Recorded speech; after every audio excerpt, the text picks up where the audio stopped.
And now it's time. Here we go. Gents and ladies, take a knee. It's time for a show. It begins. Whoop. Hold on. There we go. It begins in 3, 2, 1. Coming up on TMS, how do I deal with the farting dog? Brian can tell time now. Brienne of Tarth is now a stormtrooper. Oh, cool. Windows 10 lets you flip people off. Indy 2 gets a lady president. Man punches bear. Fitness geek. Jury duty. Your emails and more on this episode of The Morning Stream. Careful! They're playing our song! Careful! They're playing our song! When you're the life of the party, you never sit. Careful! They're playing our song! But your dirty dishes do, and that can leave you with a real headache the next morning. That's the time to reach for Sunlight dishwasher detergent. Lemon Scent Sunlight cuts tough, stuck-on food easily. Nothing cleans dishes that sit better. Try Lemon Sunlight. It really stands up to dishes that sit. Perhaps that giant boulder balanced precariously above can turn the trick.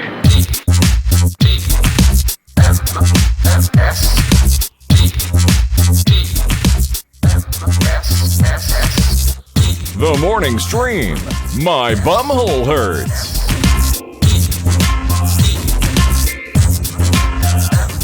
Hello, everybody. Welcome back to TMS, The Morning Stream for Tuesday, May 5th, 2015. I'm Scott. That's Brian.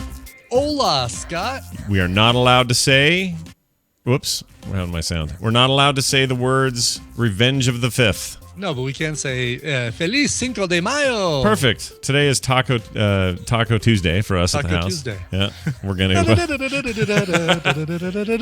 Kim made overnight. This is the worst thing. She made overnight this taco soup she's famous for, and it's the taco soup's not a problem. It's really good. The problem is it smells like a hobo's armpit all night. Like the whole house just reeks. Oh my gosh, it smells so bad to cook it. And I don't know why. Weird. Yeah, I don't know why. I wonder why, too, because Tina makes it all the time, and I think the smell's great. Well, it's weird, because when you actually sit down to eat it, something smells great. Like, of course, open that up. But something about the overnight and the pork that's in there or something, it comes out smelling like a guy who wants to wash your windows for $1. I wonder what it is. I wonder if it's because individually all those ingredients should be fine, right? Like the... Does she still do the ground beef, or does she omit that since... Nope, she does... I don't know if it's ground beef this time or not. I think there's pork in this one.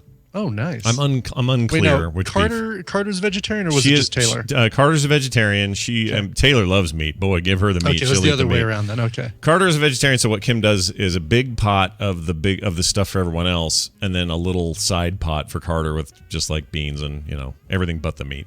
Gotcha. Okay. So she'll be happy. Like yesterday, we had chicken wrapped in bacon, some kind of recipe Kim did, and had some people over and stuff. And Carter, she's just horrified by such things. Like the idea of taking a piece of meat that was this living chicken and then wrapping it again in the innards, basically, of a pig.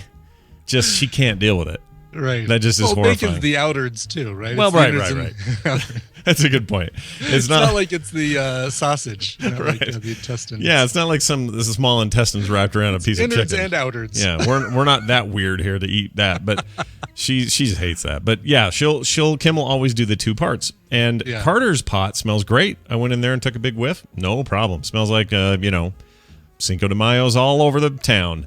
You smell the one Kim's making with the pork in it? I think it's the pork. It's got to be the pork, but it just smells like a sweaty man.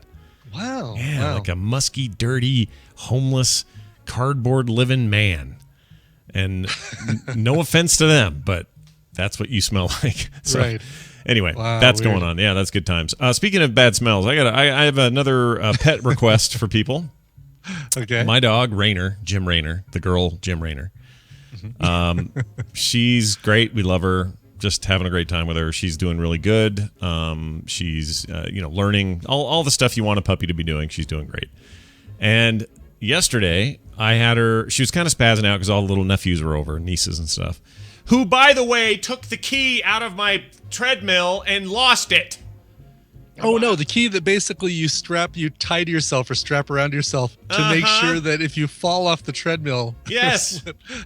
And here's the worst part. It doesn't work without it. So if it's unplugged, it won't go.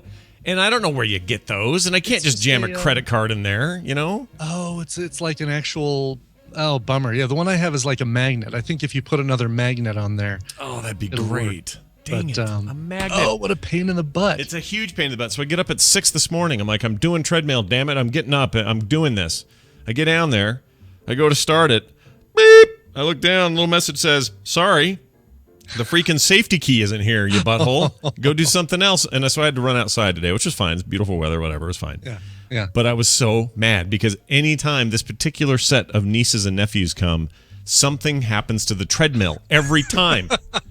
This time it was the key missing. Last time it was chalk drawings on the tread part. What do you call that? The mat or the whatever that is that you're walking on. Yeah, the belt. Yeah. So that's No, so it's not the belt. for about like a week, I tried to wash it off. It wouldn't come off completely. So for like a week, a smiley face would just rotate under my feet, and I'd have to look at it before it finally wore off. All right, here I'm going to send you a link in Skype. Okay. Does it look like any of these? Because I can 3D print you one. Oh, no way. Oh my gosh, totally does. Like the second row down. Let's see. Yeah. Well, boy, I don't know. I mean, it's going to be different per. There's no standard, I don't think. So I don't know. So the third one over second row looks right, but it seems a little thick on the key side. Oh, really? So I'm not Interesting. 100% sure on that. Like that T-shaped one? Yeah. Oh, interesting. Yeah. Okay. Let's see. Some of these are power tool. Yeah, there's a lot of different safety key things. That's pretty cool, actually. Yeah. I didn't even think about that. I got to get a 3D printer, dude. I got to get one. Anyway, so that was frustrating. I didn't mean to bring that part up, but it reminded me. And that would irritate the crap out of me. yeah, I've already texted him, said, hey, do your kids come home with a little piece of rope with a plastic key on the end of it? And they haven't written back, so I don't know. Mm-hmm. Who the hell knows? Probably ate it. It's going to show up in his diaper. I don't Right. know. So that frustrated me. The second thing is so I'm upstairs and the kids are everywhere, so the dog's freaking out, which just wants to be all over everybody all at once and just can't calm down. So I'm holding her to calm her down. And I've noticed when she's freaking out and a little bit nervous, she gets the toots, get little dog toots. So as I'm holding her, we're in a room full of people and everyone's talking. She's laying on my shoulder and she goes like this. Like that, made that sound.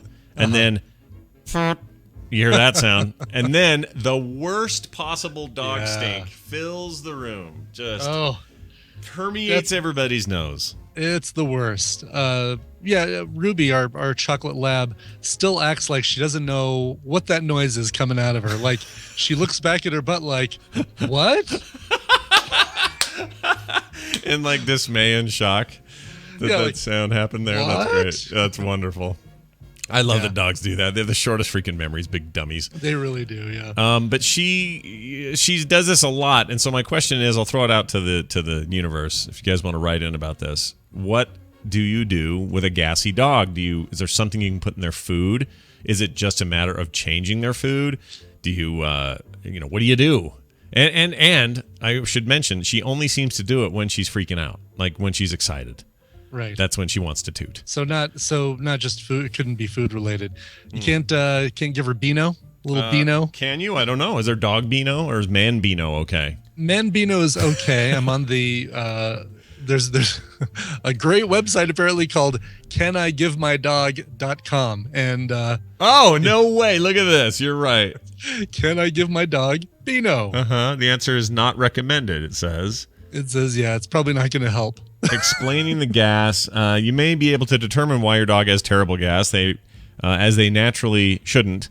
It is a regular occurrence that remains unexplained. Ask your vet about it the next time you take him in. So she's actually going in for shots tomorrow. We'll ask.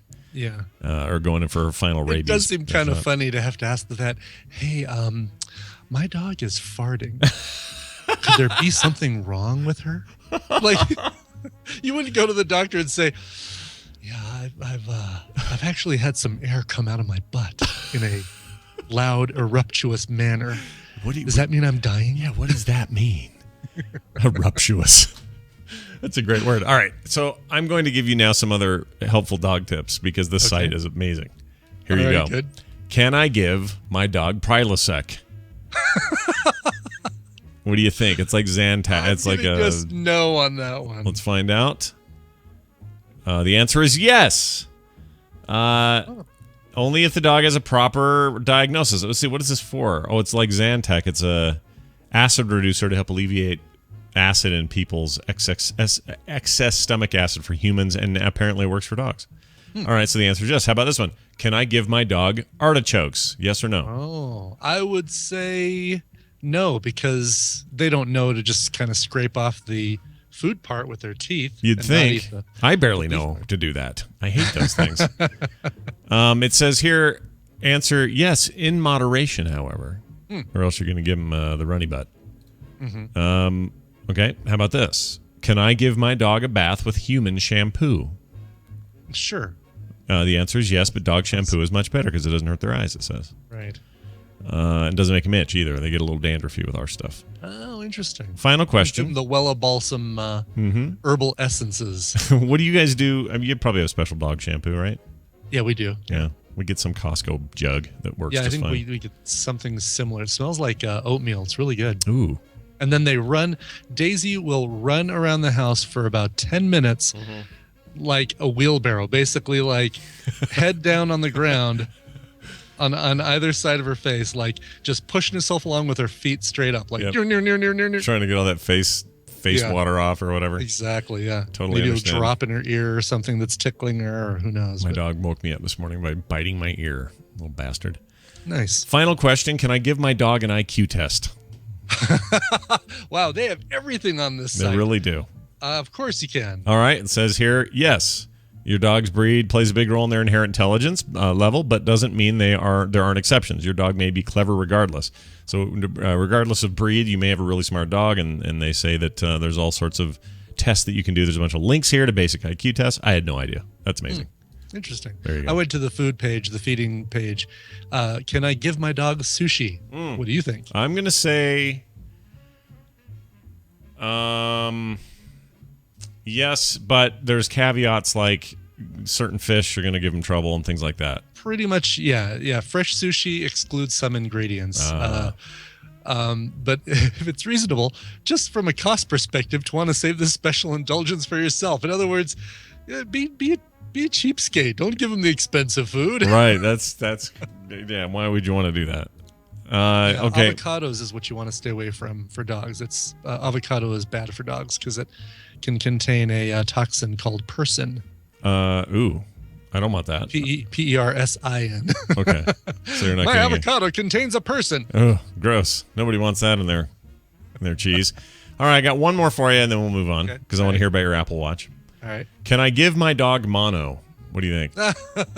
Well, that's if you kiss on the lips, right? Well, yep, you're right. It I is a think, lip yeah, kissing I think disease. dogs can get that, yeah. Well, let's find out. Says down. Hold on, I guess scroll down. Here it is. Oh, the answer is no. Mononucleosis is only transferable between humans. Even if you kiss your dog, they will not be infected with your kissing disease if you have mono. You shouldn't assume, Even if you use however. tongue? It says, I'm trying to read that. It says anything about tongues. I can't imagine it's going to say, if you kiss them, don't use tongue. Yeah, they wouldn't do that, would they? No. Oh, interesting. It does warn that certain things, like certain parasites that dogs may have, could come to the human, though. So I knew about this. Corinne will hate me for mentioning this, but Corinne, Oh, no. she got something from her dogs. Her dog licked her in the face, and she got some weird thing. I forgot what it's called now. From the dog. So that can happen. Oh, yeah, right. Yeah. Giardia, was it? Something like that. That was within the last few years, right? It was recent. Yeah. Interesting. This site is a real revelation. Nice job, Brian. Good job on finding that. A new discovery. Bookmark that one, right? Yeah. And if you have fart ideas, send them in. All right? For dogs, not for me. All right. One day with the Apple Watch. What do you think? Where are you at? Where's your head? I'm just drawing a picture of a dog here to send to Corinne. Oh, it looks like on my watch, because she's got an Apple Watch too. So she does? yeah. So I just drew and sent her a picture of a dog. I'm starting to not feel like one of the cool kids. It's far better than sending her a dick pic, right? That's true. So here's the thing with the Apple Watch.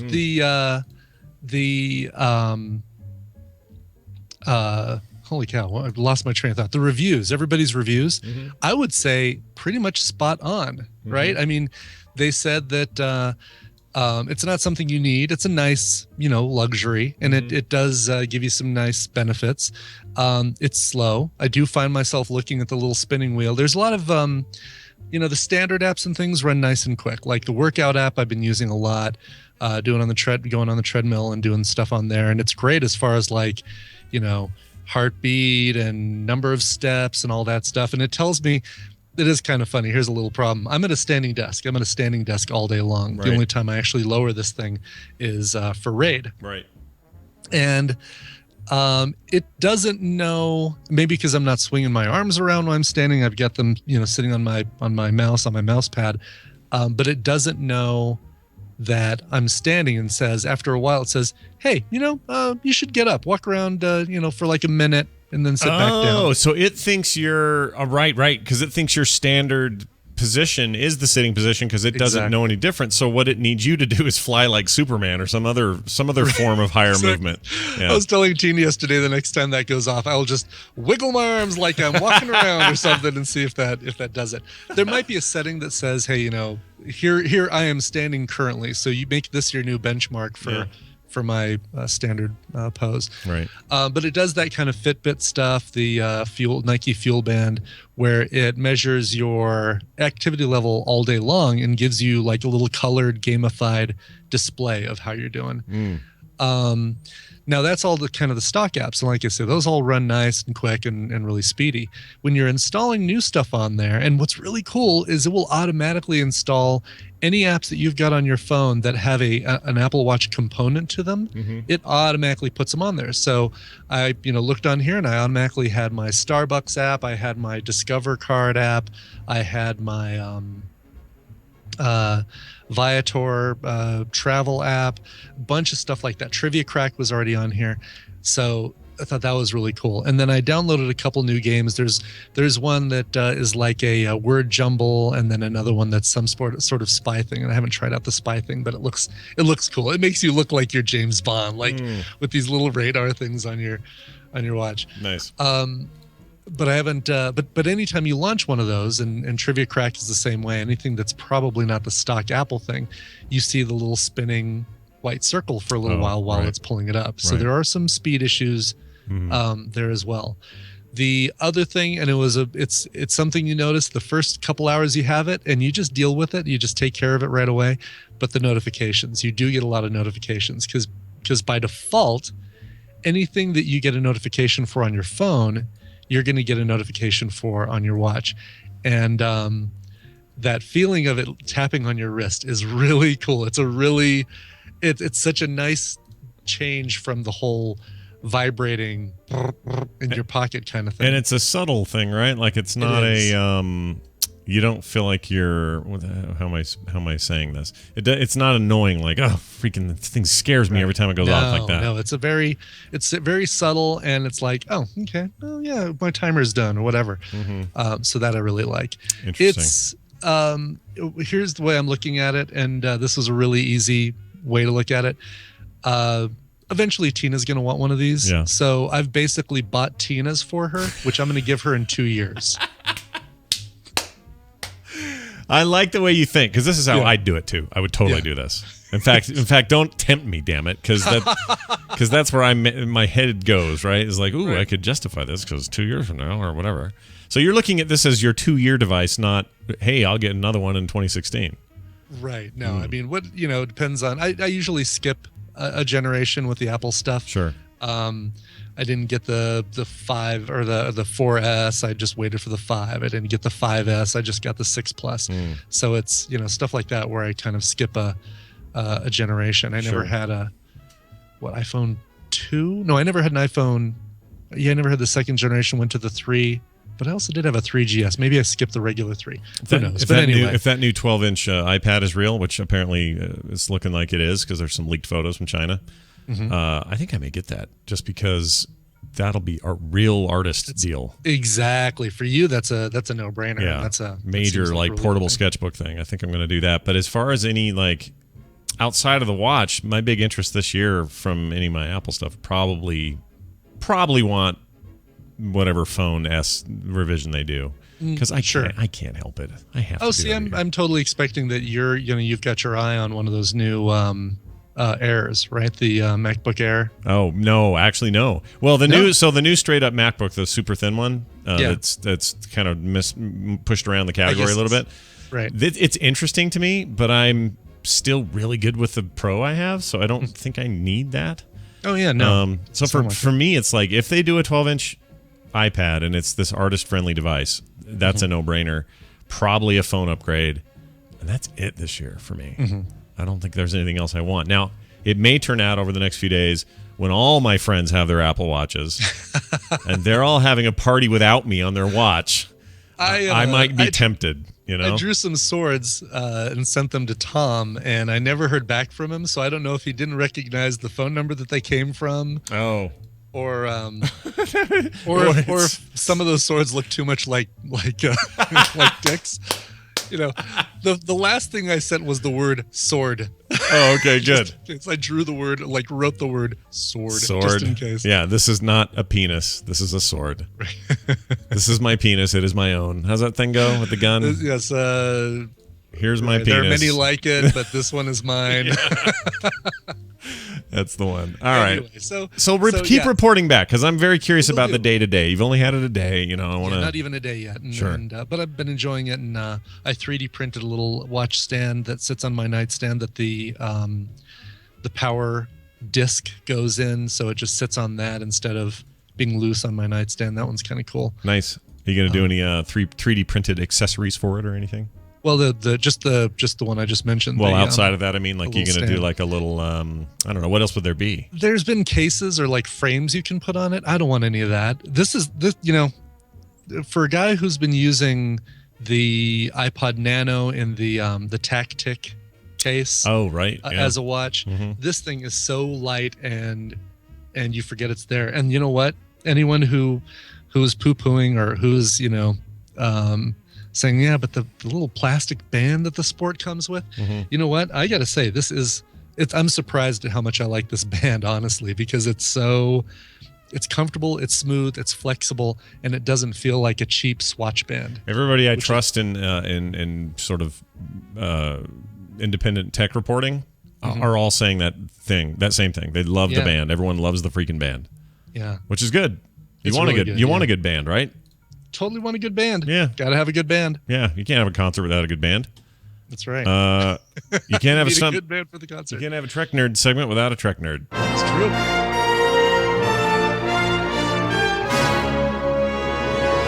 It is time for Stump a Trek Nerd, and it's brought to you by Jennifer Stoddard is unemployed and was informed by a dentist that she'll require 2 crowns and additional work.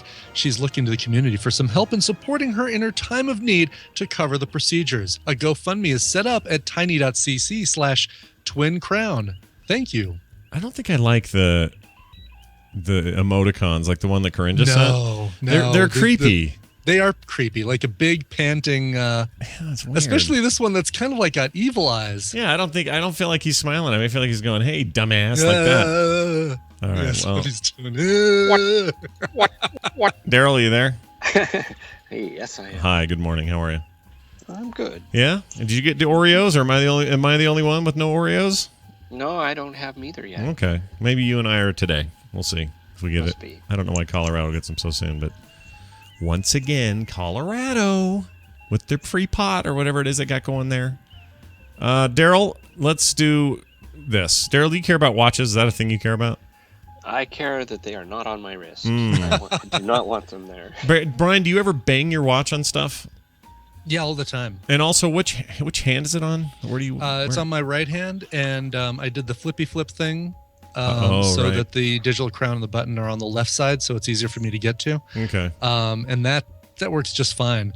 You know, the only difference is that the crown is below the button. You know, when you look at all the other Apple ads, and it's like, all right, just spin the wheel, but no, it's not even a. So I always wore it on when I did wear one years ago. I wore it on my left arm. I thought as a right-hander that was what you're supposed to do because you'd use your mouse for your right hand. You didn't want to be banging the thing around and stuff. Have I got that backwards? Are you supposed to wear it the other way? You. That's right, isn't it? We'll say that again. Well, so if you're right-handed, don't you wear it on your left hand? And if you're left-handed, you wear it on your right? I always thought that's how it's supposed to go. Yes, and I'm left-handed. So I thought you were right-handed. Oh. So, yes, sir, you are correct. But wait, which do you use what do left-handers do for the mouse? I still use a mouse in my right hand. Oh, interesting. I golf right-handed. I mean, there's certain things that it's just you adapt because it's easier in this world to do. Yeah. But if I'm using the Wacom, obviously I hold the pen in my left hand. If I'm using the mouse, it's right hand. Even if I'm using like the trackpad, the scrolly pad, I still use my left hand. Okay. Interesting. Well, yeah. Damn it. Just talking about it makes me want to get stuff, so I got to quit talking about it. Yeah. I know, this is how this goes. All right, Daryl. Star Trek time, trivia time. Here you go. It's very Star Trek-y, though, these watches, smart watches They are, in general. yeah, they totally are. Yeah, seems like another Corinne step. sent me a sketch. Should we look at it live? Yeah. Can you see that okay? Yeah, let's see. Kind of. All right. It'll go black here, so we'll be able to see it. Oh, it's like a little, you can see her drawing it. Oh, it's a little flower. Oh. I was hoping it was a peepee. A dick, yeah. All right, Daryl. I'm glad it wasn't. Yeah, me too. Corinne is glad it wasn't too. You're making me want to get it just for that, just so I can mess with people and send them stupid stuff. I'd wait until you're up on stage at Nerdtacular, and then I'd draw a Send me a giant wiener. Yeah. dick and balls. Can't wait. Have it show up on the projector. That'd be great. Daryl, it's time for you. It's a question about Star Trek, because that's why you're here. Trivia about Star Trek. That's why we have this segment, among other reasons. But here's your question today. In the Next Generation episode 11001001, the Binars come on the ship. Those little guys. And under the false pretense that they are there to improve the computer on the ship, they build a very advanced holodeck program for Commander Riker. They build him a jazz club. What city is this jazz club in? Is it A, Chicago, B, New Orleans, C, St. Louis, or D, New York City? And that's right. It is pronounced New Orleans, not New Orleans, you bunch of weirdos out there. Chicago, New Orleans, or Narlands, as they say it. What is St. Louis, New York. 11001001 in binary? What does that come out to? I don't know, but I've heard Bender say it. Hold on. Really? We're going to find out. We will find out. All right. Everyone, Google refers to it mostly as Wolfram Alpha. Let's see what they say. Because it's mostly Star Trek references. Let's see. Convert something to base 10. The number name is 201. It's 201, yeah. Doesn't. I don't know if it has any other significance. It doesn't say. But I've heard that episode where Bender goes crazy and starts rambling off binary code in order to travel through time. He says this in quick succession. Oh, here's something interesting. The string 11001001 was simply the names of the four binars in the order in which they were lying on the deck. Oh, in that episode. Oh, they had names? Yeah. That episode's weird. It's a weird episode. And it's I in ASCII. Okay. Oh, all right. So it's the letter I. It's the letter I. Oh, okay. Well, there's no E in I in team. Anyway, whatever. There is I in 11001001. So this is your options again: are Chicago, New Orleans, St. Louis, or New York. But before you do that, let's do today in Star Trek history. Hey. Okay, back on this day in 1999, the DS9. You could watch two Trek episodes on the same night. You could watch When It Rains, which was a DS9 episode, and you could watch 1159, which is a Voyager episode. Wait, in the same night they were new episodes? Yep. Oh, weird. Wow. Boy, we have the opposite of that problem now. There are no episodes of Star Trek. Exactly. I don't remember that being so. Well, I guess DS9 and TNG had a lot of crossover too, right? Yeah, there was overlap there too. Yeah, those days are gone, man. They are. This is depressing. This whole conversation. All right, well, there you go. Happy was day. a time when we had too much Trek. Oh, there's never too much. Are you still convinced or not convinced that a show will be made? Because we've had this conversation before. Have you changed your opinion? I don't remember what you said. There has to be. I know that Jonathan Frakes was interviewed, and he talked to CBS, and they said, no, we are having none. Oh, there's nothing, no plans, there's nothing. He said that, or CBS said that? he says that CBS said that to him. Oh, okay. And that's bad. Well, how would that happen, though? Like, under what circumstances is he privy to some executives at CBS telling him just because he was Will Riker that yes or no, we're not doing any more Star Trek? That seems weird. Well, I guess he had a idea for a show and went to them with it. Yeah. I'd be all right with any of that. Like, the Michael Dorn idea was fine. The one we got duped into thinking was a new story, but was actually like 7 years old. I'd be fine with that. Like a Worf reboot. I'd be fine with... I still feel like a Admiral Takei focused episode or a show, which was not about him, but was about the people he was commander over, a fleet of people or something. Like, there's lots of ideas. Not Commander Takei, but a Sulu. fleet of people flying through space. They'd probably call him Sulu in the thing. Probably would, yeah. Yeah, but they're running out of time on that. My real name. So I don't know. I still have hope. All right. Yeah, they've got to do something. I think after the movies are done, then they'll probably do it. After a third one, so like a trilogy feels like a good place to start it if you're going to do it. So finish your third movie, which is coming up, and then get down to brass tacks. Throw it right into a show. But if CBS is saying they're not doing it, then we're screwed. Sorry, what? If you rearrange the letters in binars, you can spell Brian's. Oh. How about that? All right, Daryl, back to your question here. I have high hopes that you'll get this right. It's Chicago, New Orleans, St. Louis, or New York. That was one of those places was the setting for this jazz club that Riker had built for him by the Binars. Yeah, and I'm pretty sure about this one. I'll be surprised if I'm wrong. Yeah, I could have gotten this one too without the choices. Yeah. Oh, so it's obvious. Oh, that helps a lot. I'm going to say New Orleans. Oh, New Orleans, okay. Is the one with Minuet, I think? The girl? Yeah. Okay. Mm-hmm. She showed up a couple of times. All right. Is it New Orleans, judges? Congratulations. No, Fletcher says yes. You're a winner. The club is located in New Orleans. Riker had the Binar program a band. They also had them program Minuet, who's designed to keep Riker occupied while the Binars try to bring the Enterprise to their planet. Here's a clip of Riker and Minuet having it out. Here you go. What's your name? Tell me you love jazz. My name is Minuet, and I love all jazz, except Dixieland. Why not Dixieland? You can't dance to it. My girl, what's a knockout like you doing in a computer-generated gin joint like this? Waiting for you. Waiting for me? You can't be serious. Oh, yes, Will. I've never been more serious in my life. Ugh, gross. Wow. I don't remember her being so weird. I know. I mean, she's a very attractive woman, but wow, when you just hear her voice. Yeah. I don't like Dixieland jazz. I don't inflect more than this. That's right, Will. Take me to the bathroom. You're a very handsome man who sat in his chair in an odd way. Yeah, I don't like it. I don't like it. All right, Daryl, good job. Way to go. You've done it. You're the Trek Nerd on Twitter. Also, This Week in Trek, thisweekintrek.com, and the Grumpy Cast. And you have a game for us? Hey, we were going to mention something. What were we going to mention? Oh, your phaser. Yeah. Yeah. Tell people what's going on.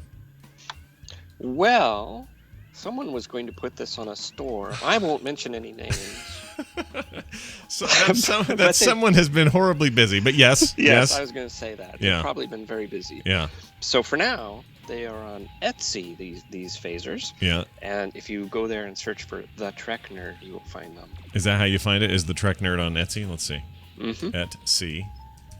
Are they made out of yarn? Because that's what Etsy does. The Trek Nerd. Oh, yeah, here we go. Oh, no, it doesn't come up. Let's see. I get a lot of Star Trek stuff.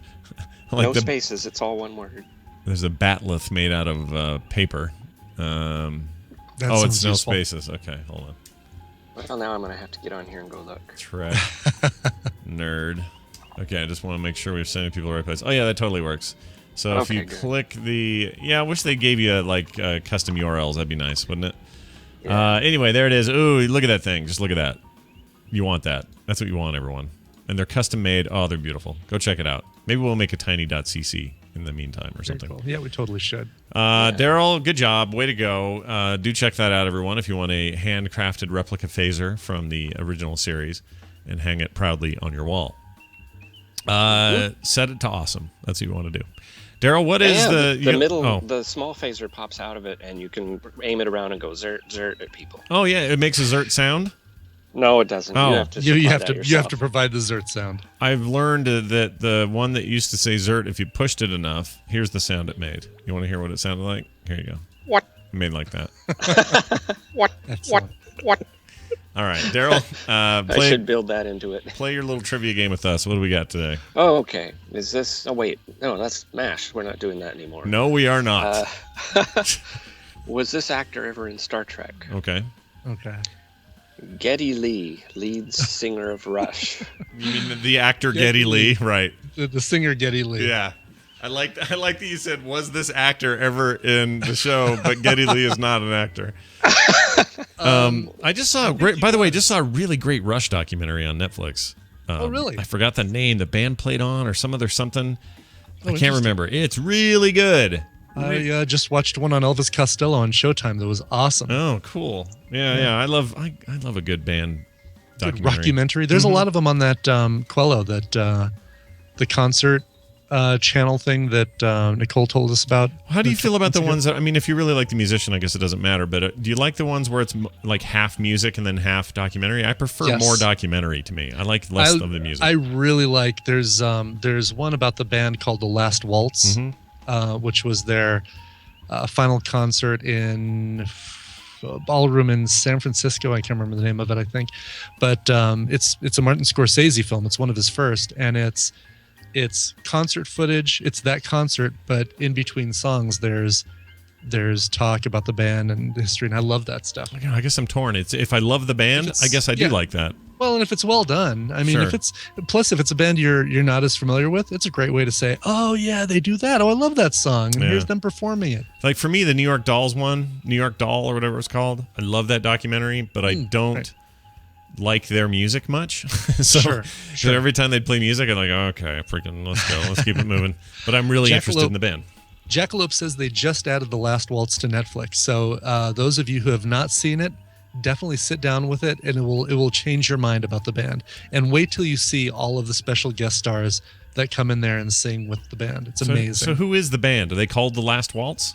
No, the band is the band. Oh, they're called band. The Band. It's Robbie Robertson and okay. I was having a who's on first moment with you. Yeah, I know. It's my dream concert is guess who, and yes. Yeah. My dream concert, so I can say who's on first. Interesting. Guess who's playing second. And came out in 1978, looks like. Yeah. All right, cool. It's like that From Software. Drives me crazy. Oh, and what's the other People one? need to really think about what the names. If the band The or Matt Johnson's band The really thought about what he was naming his band and had any idea about this thing called the internet that was going to be coming out in a few years, he would not have named his band The. Yeah, some people just want to watch the world burn, and he's one of them. That's right. All right, Daryl. Sorry, Geddy Lee. In Star Trek, was he ever in Star Trek? Yeah. I feel like there's no chance. I think he was. I know he's a huge for some nerd. Reason I seem to remember this. I know he's a big nerd, and he loved like D&D growing up. Like he was a big nerd up in Canada. So there's a good chance he would have loved Star Trek. But I want to say that he was like an extra in an episode where there were a bunch of people in the cargo hold, or you know that like when they brought up all the Irish people and put them in the cargo. Cargo bay, something like that. I think Geddy Lee was for sure from that Irish planet, whatever the hell that was. Right, exactly. So dumb. Irish themed planet. Yeah. All right. Well, I'll go with Brian. I like his intuition on this. We'll say he was in it. He was. I like his intuition too, but it's completely wrong. Oh no! Star Trek. Dang it! Really? No, yeah. I kind of wish he was in that. I used to do this voice of Geddy Lee where I'd go. People would say Geddy Lee, and I'd say, yeah, got a big nose, I sing about space. That was how I used to describe Geddy Lee. Big nose sings about space. Darn, I could have sworn that he was. Oh, well, what are you going to do? In the end, we're all better for it. Television highlights of the news of yesteryear. All right, it's the news brought to you by robots, space travel, Civil War, Exclamation marks! You'll find all of these in The Life Engineered, a book currently seeking pre-orders on Inkshares. Open an Inkshares account and share the book's link on social media, and you can pre-order for free. I don't know why it says you can't pre-order for free. I think that's something you don't want to promote. Head over to jfdubeau.com/tadbooks for the links. If you're less laser and more sword, there's a link to CJ Boat's fantasy book there too. Nice. Check out JF Dubeau's The Life Engineer, jfdubeau.com/tadbooks. Jeff DeBoer. Jeff DeBoer. That's a very New Orleans name. It really is, yeah. You need to go down 2 streets over to J.F. DeBow Street. All right, Brienne of Tarth, the lady plays her. Yeah. We heard rumors that she was in Star Wars, but there's been little talk about as to who or what or anything. And now we know. Vanity Fair has revealed this. Did you see those Annie Leibovitz photos on the cover of Vanity Fair? Yeah, I did. Oh, so man. cool. With like So good. Harrison Ford and then the new cast. It's so cool. I want those in like a big print form. Like, Yeah. I want to hang those everywhere. They look really, really good. Is that issue on stands yet, or is it they're just pre? Oh, I don't know. That's a good question. Do you still get it? You have a subscription or something? I don't have I've never had a subscription. To Oh, I Vanity thought Fair. you did. Oh, no, I'm thinking of Entertainment Weekly. Yeah. Yeah. I always get those two And I mixed do up. still have an Entertainment Weekly, although I never read the magazines. I just read it on the iPad. Isn't that But weird? Tina reads the magazines, so it all works out just fine. It's all fine. Hey, by the way, a quick tip here. Kim and I learned this from somebody. I can't remember who told us, but take your own magazines to the doctor's office because they've tested magazines in a doctor's office. Oh, my. There are things, God, I'm sure. Right? diseases on those magazines, dude. I imagine you hack and cough, and then you touch the magazines, Yep. and oh god, The people in there with the stuff they've got, you don't want that. yeah, no. Kim takes her own magazine to anytime she has to go to the doctor, any checkup, whatever. She'll take her own magazines now. We're not freaks, but whew, the stuff they found, gross, really gross. All right, so Gwendoline Christie, she is the actress who plays Brienne of Tarth. Brienne of Tarth, however you say Very her well name. too. Is it Brienne? Brienne? Brienne. I always say Brienne. Yeah. Brienne. She's officially playing Captain Phasma. Captain Phasma. Phasma. Or Phasma? Phasma? I think Phasma probably. Yeah, you guys are gonna let me at least name one I character, know, right? it does sound like a Lucas name, doesn't it? You're gonna let me do just kind of one, just one. I'm going to sneak into the offices and I'm going to write a name on the script, and it's going to be Captain Phasma. Phasma. They won't even notice. Hey, JJ, don't look over there. Okay, here it is, Captain Phasma. Okay. Anyway, she's in the Star Wars The Force Awakens. Fans got their first look at her in her shiny Stormtrooper armor in the latest trailer, which debuted last month. They just didn't know it. After the photo leaked online this morning, Vanity Fair wrote, writer Joanna Robinson tweeted the official image. So apparently this is floating around. We're going to see the image on this link. Let's see. Cool. I haven't actually looked. I've saved it. I haven't looked either. There she is as herself. Oh, look at that. She's the shiny one, the metally one.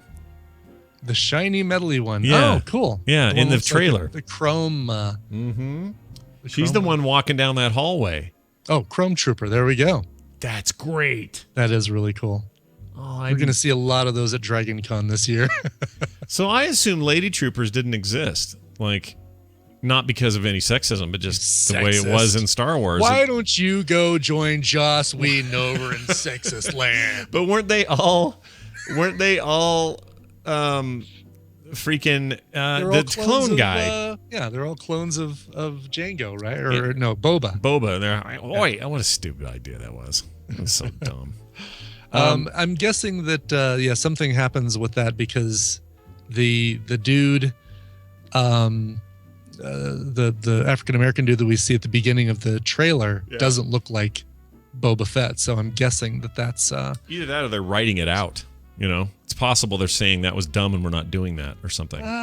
That's all canon. I think they can't do it with that. I think there's other parts that they can slough off. That's like Admiral Thrawn and stuff like that was in the books. But I think if it was in the actual movies, I think Disney is calling it canon, right? I'm not making the sale unless you guys make sure to keep all those New Zealand guys in there. I'd like my movies back now, please. You can get rid of Thrawn and all that extra bullshit, but you can't change that.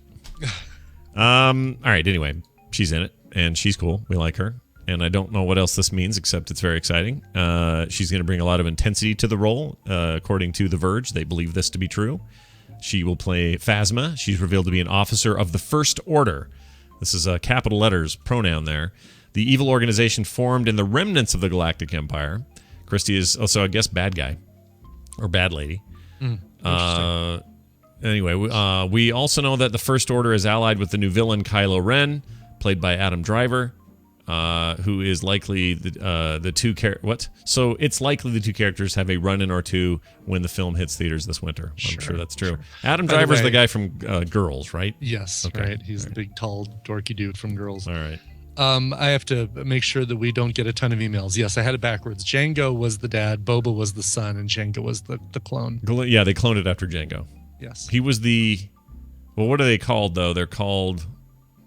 What planet are they from? What are the Fets or Neurino? No, something like that, right? It was like it's close. You're on the rain planet. Planet Naruto. Yeah. Chat room knows, and they'll tell us in a sec. No, what is Marino. They are Anoremo. They are Camino. That's it. Camino. Planet Camino. But what's their Mandalorian is what they're called, though, right? Yeah. Marina. Mandalorian armor. I mean, well, Boba Fett's wearing Mandalorian armor. That's not where. Has nothing to do with the stormtroopers. He just said, I'm tired of wearing the stormtrooper crap. I'm gonna go put on. Well, plus it was his son anyway, who never wore any of the stormtrooper crap. Sure. So he just said, I like this Mandalorian armor. I'm gonna take it. I'm gonna wear it. That's a good point. Two chat room people just won the day. Skit Kit Rich says Menudo, and Cinder Flame says Janet Reno. That's amazing. You guys win. Oh, Janet Reno. Happy Cinco de Mayo. That's right. Taco Day. Let's see what else. There's some tech news here. Windows 10 will let you flip the bird with an emoji built into Windows 10. Nice. They're very ambitious about their new platform, which will be on their PCs, on their phones, on their tablets. Windows Hello, HoloLens, 1 billion devices running Windows 10, and an all-new daring, bravest thing of all, a middle finger emoji in multiple races. Because we need this. I don't know why. It seems It's bad. good that we can now tell somebody what we really think of them with just one emoji. Yeah. It doesn't have to be, pizza slice, campfire, frowny face, steam iron. I don't even use them hardly. I really don't. No, I don't either. It's beyond me why that's that much fun or that big of a deal. I know. Although now I want to send you a goofy emoji from this thing. Yeah. I do like when people take the innocuous emojis and then somehow make them dirty. That makes me laugh. Right. Because otherwise, these mainstream emojis are all trying to be super PC, but not Microsoft. They're like, middle bird, baby. That's right. I wonder if there's a... you know how you get the little steaming pile of poop emoji? Yeah. I'm going to see if there's That's one. the one on Veronica sends me all the time. Oh, really nice. Always. I'm going to check and see if there's one on here. Is there a phone one that's like animated? Little animated steaming pile of poop on the watch. That'd be great. I'll look for it during the music. How's that? Yeah, that's fine. V keeps sending me that through texts and stuff, and I don't know why. Just nonstop. It could even be a thing like, okay, great, we'll see you next Monday. Poop. Like, nice. Yeah, I don't know what the deal is. All right. Good. So what else? Oh, yeah, and it's important to note, neither Google nor Apple support this emoji on iOS or Android. So I guess just Windows being all rebellious. Satya Nadella is like, F you, guys, we're putting a thing in. What a shock, huh? Big shocker. Seal Award. I don't know how you say it. Award. Is it Seal Award? She is set to play. She's set to play the president in Independence Day 2, which is indeed being made, which is weird. I don't like that. Our Independence Day 2. I didn't love that new one. Or the old one. Yeah, it's our Independence Day also. A woman in the White House, you bet. At least in the movie. Seal Award is set to play the current president of the United States, President Landford. Oh, that is such a president name. It totally is. Movie president name right there. In Roland Emmerich's Independence Day 2, the CSI New York favorite will reunite with Emmerich as they last worked together on 20th Century Fox's The Day After Tomorrow. She last appeared at Fox in the box office champ Girl Gone, or Gone Girl rather, from David Fincher. What part did she play? I do not know who Seal Award is. Hold on. I do too. Yeah, she was in Sisters and Oh yeah. Yeah, I really like her. I think she's what's the other thing though I'm thinking of?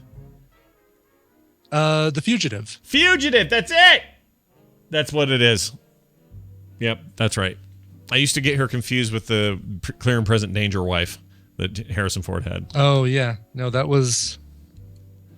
Shoot, who was that? It was another big '90s brunette actress that I don't think did it much else after that. Actually, there was something else too. Let's see. I'm just gonna dig deep. Fugitive. Okay, all right. I did find. I'm sending you poop right now. Shit. There you go. I did find. It's not animated. It's not animated poop, but it's it's poop. not. All right, I'm taking a look. It's poop nonetheless. Is that from your phone? Yeah, that's for my watch. Or from your watch? Okay. Yeah. All right. Well, that's not a big rotating one though. No, I wish it was. I wish they did have like the 3D throbbing, bloop, bloop, little steam rising, couple flies around. It would be perfect. Yeah, a little weird poop. Maybe they won't let us come up with watch faces. Will they let us come up with little animated emojis? If you ask nicely, maybe they will. Anyway, she's the new president, so watch for that. Man punches bear is the headline of our final article here. A man has punched a bear in the face to protect his chihuahua. You hit me in the face. Boom, I hit him hard, he says. It says this: we normally like to think of our dogs as protecting us, but in this case, a man went to extreme lengths to protect his dog. He punched a bear, what was trying to eat his chihuahua. Carl Moore, age 73. Carl Moore is a cool name. That's a badass name. That's a fighter name, right? Yeah, I like it. Saw a black bear trying to... He's a 73-year-old man, too, punching bears in the face. Yeah, I'm impressed with this. Who needs Chuck Norris anymore? I think we now need Carl Moore jokes. Yeah, Carl Moore. Carl Moore doesn't do push-ups. He lifts the earth or whatever he does. Yeah, whatever it is, yeah. Saw a black bear trying to crawl into his yard in Meadow Vista, California, and nab his little dog. Oh. The LA Times reports Moore is a former boxer, and those fighting instincts kicked in. Moore punched the bear in the face, and it ran away.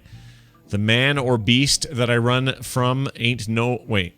The man or beast that I run from ain't been born, says Moore. I lost you there since... did I go away? Seconds. Yeah, that was weird. I don't know what happened there. Anyway, told this to Sacramento something. He says, it's mama already dead. It's mama's already dead. What does that mean? I don't know. Sounds like he knows something about that, right? Yeah. I'm not saying I did it, but I do know. I know what happened. I'm a boxer. The bear's just trying to make a run for the border. Yeah, right? They should go back to that. They don't do that anymore. That slogan? Yeah. Now it's like taste the border. What is it? What is it now? Hold on. Taco Bell slogan. It is currently Live Moss. Oh, Live Moss, yeah. I don't like that at all. Live Moss. I liked the thing. Okay, here's a list of what they were used to be. The Taco Bell slogans wiki. Okay, all right. Let's see. Think out. The last one, 2001 to 2011, was Think Outside the Bun. Mm-hmm. That was good. I like that one. Yep. Previous to that, 97 through 2001 was Yo quiero Taco Bell, for Spanish for I want Taco Bell, and then want some. The Chihuahua. Yeah. Also had some want some there. You're right. That was the Chihuahua days, right? Yeah. Yeah. And then 19 don't know till 97 was Make a Run for the Border. I swear there was another one that was like another border one, like or maybe I just thought Run for the Border lasted longer. I don't know. I think I felt like it lasted longer. That's funny. The ones that have the staying power, you'll continue to use those or think of them even when the new logo comes around. Yeah, because Live Moss, dumb. Don't do that one. Go back to something else. Get the runs here today or something. Right. Something else. Almost food. Taco Bell. Nearly food. 7 ingredients made from who knows what. Enjoy. Look how we put them in a different order for this thing. Yum. Call it something else. We are going to take a break. Run for the baño.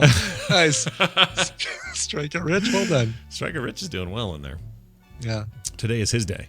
Yes. We're going to take a break before we do. Squarespace.com sponsoring the show. You want to make a better website because you're sick of the crap you have now? I've got a great idea for you. You want to make it so it's really responsive and works great on mobile devices of all types and sorts?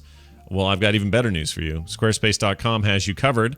and I want you to go try it out for free. There is no credit card required for the trial. You can try that thing all you want, do what you want to do, build what you want to build. And by the time you're done, you'll go, oh man, I'm not giving this up. I'm going to go ahead and sign up. Well, before you do that, you write this code down. Morning, MORNING, morning. That'll get you 10% off your order at squarespace.com. That's squarespace.com and the code morning. All right, we're going to take a break. When we come back, Fitness Geek, Jury Duty, your emails. Brian, you got music? I do. How about something going out to Eric Siervin? It says, Dear Sconson and Bibbit, it's been a crazy month. On April 9th, my house and Corvette were totaled by a tornado in East Texas. I watched the funnel from less than 100 yards from my front porch, and we barely got to cover with our dogs before the funnel picked up our house with us in it and did a sizable amount of damage. Oh my gosh. The Frog Pants suite of programming has helped me maintain sanity in a tumultuous time of uncertainty and chaos.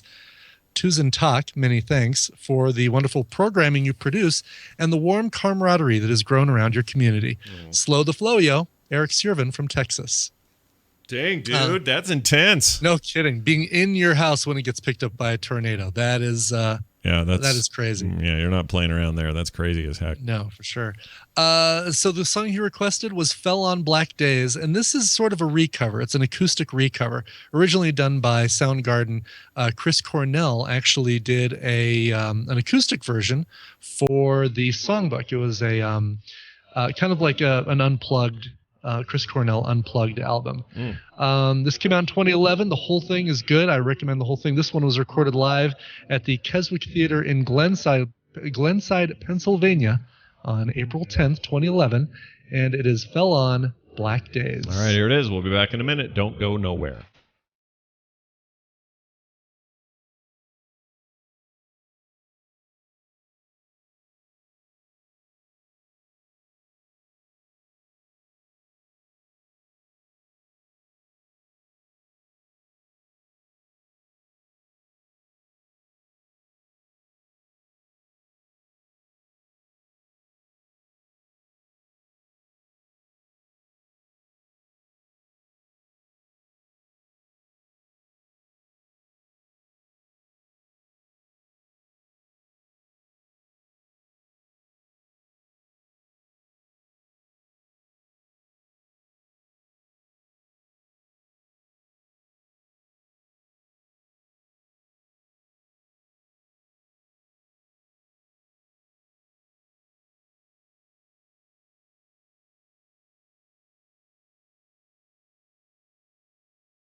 For you guys plumbing. For clogs at their worst. Oh, it's for you. Liquid Plumber is the plumber to call first. This is crack, and this is what you smoke it in.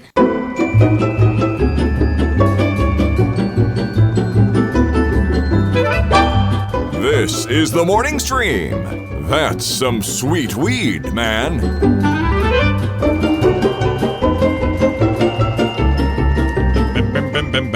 We're back. Welcome back, everybody. That was great. I love Cornell. Yeah. If I could have amazing vocalist. If you could have one guy, I've always said this, if you could have one guy sing at your funeral, it would be Chris Cornell for me. Just have him belt out some big, awesome thing at my funeral. I don't know what song it would be. Danny Boy, maybe. That'd be great. Sure. Yeah, sure. Why not? All right, bill time. It's time for bills. Let's get those bills going. Oh, he changed his photo, which I wasn't expecting. Let's get a little of this in here. A little bit of this. Hold on. Whoop, wrong bill. Who is Bill Clinton? No, hold on. It has destroyed. Nope, that's Billy Mays. Oh, here it is. Found it. There he is. Bill Duran. How you doing, man? Morning, you guys. It's our fitness geek, Bill Duran, who last week was not here because he was helping teach a generation of young people. That's what I would have liked to have been doing. That's not what ended up happening. How did it? Do tell. What happened there? I came down with a bout of what was later diagnosed as gastroenteritis. Oh, that ain't good.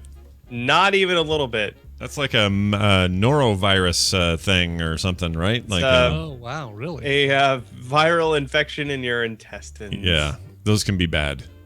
Yes, it was really, really bad. Yeah, you'll be yakking and shatting for many days. Yeah, actually, no vomiting. That was good. Yeah. But I'll tell you what, the new Fitness Geek approved weight loss plan, drop 10 pounds in 4 days by pooping yourself thin. Yeah, that happens. I cannot recommend it even a little bit. Most people during that, I've had that, obviously. Everyone probably has had some form of it. But the best part is that weight loss. But when you're done, you're so freaking hungry, it doesn't matter. You'll just get it all right back, man. Oh, yeah, definitely. Yeah. Well, I'm glad you're okay. Well, the key was no solid foods. I didn't realize. I thought I was trying to be a hero. I was like, I'm going to muscle this sandwich down. Even though I'm not hungry, I'm going to eat a sandwich. No, that was bad news. Don't eat solid food. Drink lots of water. In fact, whenever you're dehydrated, Pedialyte is really good for that. Yeah, it's not just for kids. It actually works. That, I mean, Gatorade's pretty good as well. Water but is the same kind of thing where it's Sure. electrolytes, right? That's what you're going for, the electrolytes. Yeah. Yep. Because otherwise they're gone. You're eliminating them in a way that is not healthy. Right. Yeah. Also, great for hangovers. No, Pedialyte. At any point when you need to be rehydrated, get yourself some Pedialyte. All right, let's do a quick comparison. That's why kids don't get hangovers. That's right. That's right. They drink like champs.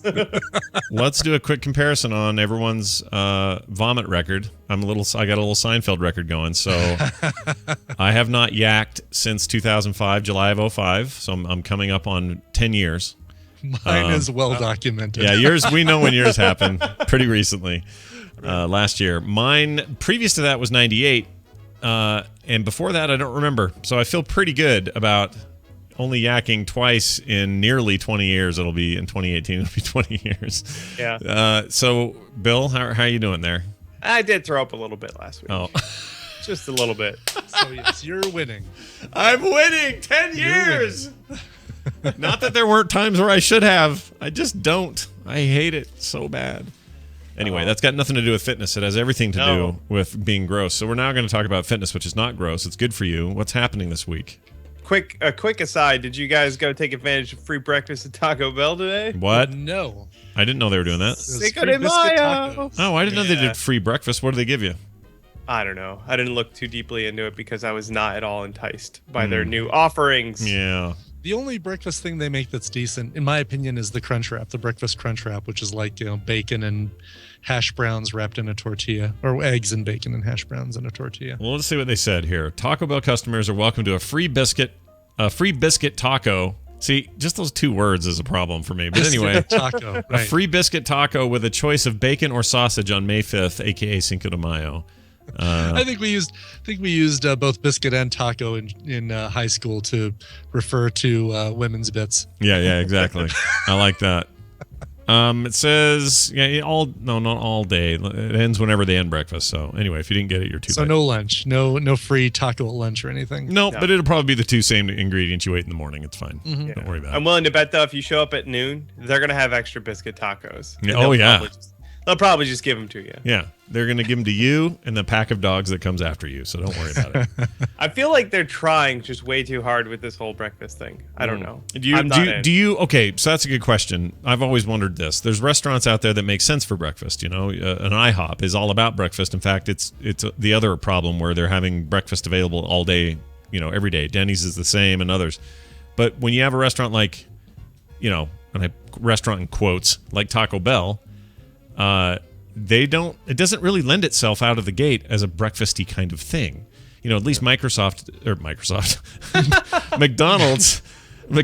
established early that you could jam a couple of things in a muffin and call it a breakfast item. Right. And so it seems like they kind of established that. But I think it's a harder pick for a place that focuses on tacos and tortillas and things like that. Well, what's interesting though is like Taco Bell's supposed to be based on like Mexican cuisine, and Mexican cuisine has like in Mexico they eat breakfast, right? Yeah, they do. They eat breakfast just like us. Yeah, it's not a biscuit taco or what's this grande scrambler burrito with steak. It's not one of those. Yeah. They could serve the food that Mexican. Are you people saying usually they don't have enchiritos in Mexico? Traditional, Is that what you're trying to tell me? Traditional Mexican breakfast. All right, we're going to find out what that is. A traditional Mexican breakfast, according Tortilla to and eggs, probably, right? This is something called El Dorazio and brunch, which is called Amarizio. They are big on the tortilla, so that's a part of a lot of it. Yeah. Spicy and colorful, so they like to put chili pepper and everything, including their stuff. They have a big plate of beans and peppers and eggs. Huevos rancheros is a Mexican invention. It's not like we invented it over here. Beans and chocolate. Hey, how about some beans and chocolate, you guys? Beans and chocolate. Or chocolate con agua or chocolate con leche, which is another chocolate milk concoction. And then they do a lot of coffee. Cafe Negro, which I will not say wrong. And then horchata. And then they have something called bolillos and spider monkeys, which is... Sounds delicious. Ooh. Okay. Something to do with iguanas, rattlesnakes, deer, and spider monkeys. The meat from a spider monkey. There you go. All right. Well, maybe I like Taco Bell's offering suddenly. Not so I don't know. I think they're trying too hard. I really do. Yeah, it feels like a push, but it always feels like a push for them because they got the same 7 ingredients and they're always trying to make something new out of it. Yeah, exactly. Right. And it comes off as a little disingenuous. Now we're going to put queso on the tortilla, then put beans, and then put cheese, and then put lettuce. All right. As the resident fitness geek, where do we go for the most healthy of the fast food breakfasts? Are none of them good?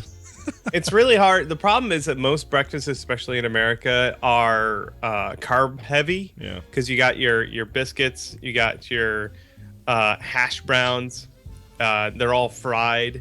Mm-hmm. I don't know. I don't really do I'll do fast food every once in a while. I don't really do it for breakfast all that often. No. And I'll tell you what too. Usually I just go for like a sausage biscuit.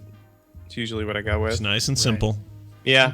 The biscuits. I mean, and I'll have like 2 of them. I think if you're gonna do that to yourself, then limit your dose. Is the only way you're gonna soften the blow.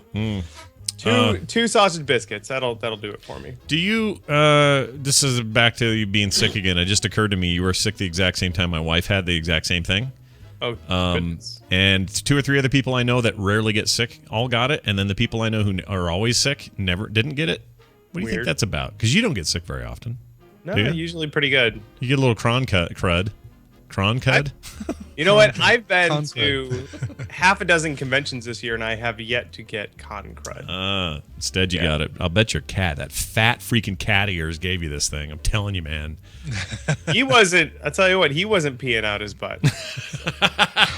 Did you take advantage of it and carve your name into the porcelain? Because I always try to do that when I've got it. All right, good. I don't have that degree of control. Bill, anything else happening in your world? Yeah, I wanted to talk about vitamin D. You know, the sun vitamin. Yeah. I mean, despite popular belief, it has been extremely sunny out here in Seattle. Yeah. So I've been trying my best to get outside, even if that means just going for a walk when it's sunny out to catch some rays, because I need that vitamin D. Yeah.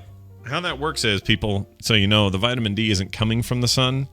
The sun prompts you to produce it, right? Isn't that the deal? There's some kind of process in our bodies that produces vitamin D due to the sun's rays, which are very important. And yes, and I notice a big difference in my just kind of attitude when I go out there. Right.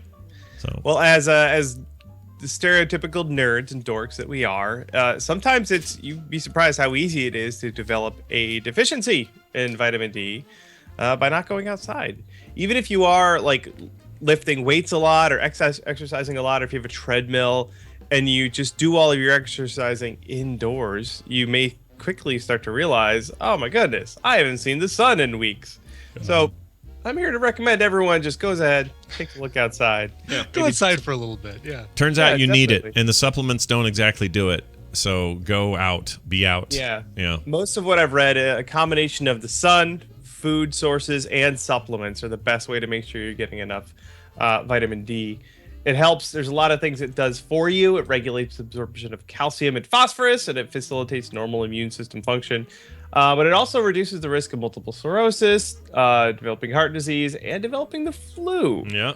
Also helps you. It's good for mood control. It's just good for elevating your mood, especially if you tend to be a little dark on some days. It's a great way to do that. And just going out with your dog and hanging out in the park in the sun, that does no bad for anyone. Right. Yeah. Don't get too much. Right. You don't need to bake yourself to a crisp. Can't imagine that's possible in Seattle, right? Not an overabundance of sun in Seattle. Look, it's been really sunny lately. You could totally get a sunburn. I mean, I didn't, but it could happen. I'm sure of it. Listen, your stereotype glows bright, and that's just the way it is. Up there in Portland, too, man, what a rainy shithole Portland is. That's what we all believe. Well, good. All right, well, it's good advice, everybody. Don't get gastroenteritis. Don't eat Taco Bell breakfast, and get lots of vitamin D and sun. I feel like we've made a real change. We really have. We've come around. Yeah, we've made a full circle. Bill is Bill is Bill, and Bill does great things. Bill, do you have anything cool happening right now? Not so much. Just folks head on over to punishprops.com and see all the goodness we've got going on over there. Yeah, it's always good, that stuff. Did you see that freaking Grom Hellscream thing I sent you? My goodness. I could not believe that. That was insane. It looked like Grom Hellscream to me. Ooh. Which is, I wanted to see a picture of him with like the head off. Yeah. See what's so, in there. Something behind the scenes, because I couldn't be sure. I'm like, are you sure that's not just like a drawing? It looked like art. It looked like a statue. Yeah. It was insane. Anyway, Bill is always up to cool things like that. You can find him at Chinbeard on Twitter, and of course punishprops.com. That's going to do it. Bill, thanks so much. Have a good week. Bye, guys. Bye now. What? It's one of the best things Daryl ever said. It really is. All right, we're calling Justin. Tuck in, everybody. Yeah, tuck in. Fresh from his... Well, he can't go too late because I have a thing at 11, but yes. Oh, right. I think he's in... Austin still, right? Austin, I think. Mm-hmm. But here is his thing. These are their stories. Oh, I'm terrible with names. Justin Robert Young, are you there? Yeah, I am. Oh, hey, you sound like you're in a room, a house, or something. I am. I am in both a room and a house, as it turns out. It's where they keep many of them. Is this Brian's domicile? His home? Is. Oh, very nice. Brushwood Manor? Mm-hmm. Indeed. Yeah, I'm out here in lovely hill country, Austin, Texas. Oh, lovely. And what's the point of that? You're there for what? Another go game? What's the point of that? Geez, that was a little aggressive. What's the point? Why the hell? Yeah, what are you doing there? I'm here for the reason that I'm usually on the road. Yeah, bring another fine Go game. I like that you get to mix it up though especially if you go to Austin, because you're among friends and family there. You can do all kinds of cool stuff while you're there, and seems like an all right deal. Mm-hmm. Oh yeah, no. I mean, being in Austin is just I don't know. I mean, it almost kind of feels like a second home at this point, just because I've spent so much time here. So yeah, basically is. I mean, that was where the one fight you guys have ever had on the air happened. Was while it was. Yeah. Oh yeah, dude. I'm right next to those hollowed grounds where me and Brian embarrassed ourselves. Well, yesterday was fun. Justin and I got to sit down and do a spoiler cast. Brian popped in fact, as well. Mm-hmm. That was super fun. I think that was my favorite part of the call-in element, was just not only having there just be an ability for people to kind of be part of the conversation, but also like when Brian called in, it was like, oh, fun. This could be like a 70s game show where you never know who's gonna pop out, Yeah, it's pretty fun. Look, it's Charles Nelson Riley showed up. Yeah. Well, I mean, although like that was every 70s game show, right? Yeah. I honestly don't know when the calls are coming in, except for Brian's, because it said his name because he called on Skype. But most of those people, I have zero idea who's calling. So it's kind of got this I don't know, this freak factor to it, where you don't know who's going to be there, and could be fun, could be great, could be bad, could be trolls, could be nothing.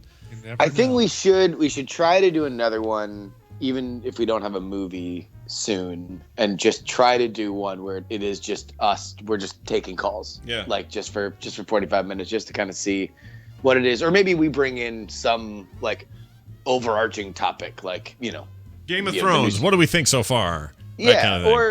or like Star Wars or something like that. Mm-hmm. Yeah, or the overall Star Wars zeitgeist or something. But man, you see the Vanity Fair photos? Yeah, they're beautiful. We were talking about them earlier. They're amazing. That Annie Leibovitz still got it, man. Yeah, she knows what she's doing. It's beautiful. Like I feel like I just want to go to the theater and just give them money. like and not even go see the movie. I just want to give the theater money and just be like, listen. Like, just make sure that this happens right. Can we kickstart this? I know it's already, paid for and everything, Disney, but the Anthony Daniels in the suit shot is especially fun to look at. I don't know if you guys have seen that one. I haven't seen that one yet. Got his little head off. The only picture I saw was the Chrome Trooper, was Brienne of Chrome Troopery. Yeah. Apparently this happened back in Vanity Fair did a similar spread for Revenge of the Sith, because I'm seeing another shoot here in Vanity Fair. Oh yeah, no. Apparently, the cast photo on the cover of Vanity Fair, like before it comes out, is a tradition with Star Wars. I think they've had it for every Star Wars movie. Yeah, because I'm looking at another one here that is. This one has to be original trilogy because there's Jar Jar. Yeah, so they've definitely done that. I think these new ones, there's a color quality to these that is difficult to describe. It's beautiful. Well, it just looks so good. Yeah. And it's like, finally, like documentation on what is the most important event in world history now. Yeah, way to go. There's a new Star Wars movie coming out. Good work, Vanity Fair, I suppose, is what God, I'm really trying to temper my enthusiasm for that movie. Just like not to get my hopes up so I'm off high. the deep end. Are you? I know. No, I'm lost at sea. Like and I'm so worried about having such high expectations that I'm going to be disappointed, even if it's fantastic. Well, all right. This is something that we talked about on the call-in show yesterday about Age of Ultron. About like, I think part of the difference of people who weren't in love with it was the expectations of what they want when they walk into an Avengers movie. Mm-hmm. And my point of view was that all I kind of expect is for them to be witty and funny and fight together and have the fights be cool and have them not totally invalidate the movies that have come before. Mm-hmm. Right. And if you expect kind of more than that, then I think, there were a lot of reasons to not be in love with it. But what are our expectations for the new Star Wars movie? Sure. I mean, mine are simply this. I need good. What do I need? Maybe it isn't as simple as that. I want to be entertained, and I say just what you said a minute ago. I want them to be true to the source material. Yeah. I don't want all of a sudden Chewbacca to be axe wearing douchebag. You know? Right, but do you want? You don't want. No offense to our listeners out there who might be wearing axe right now. Oh my God! What if?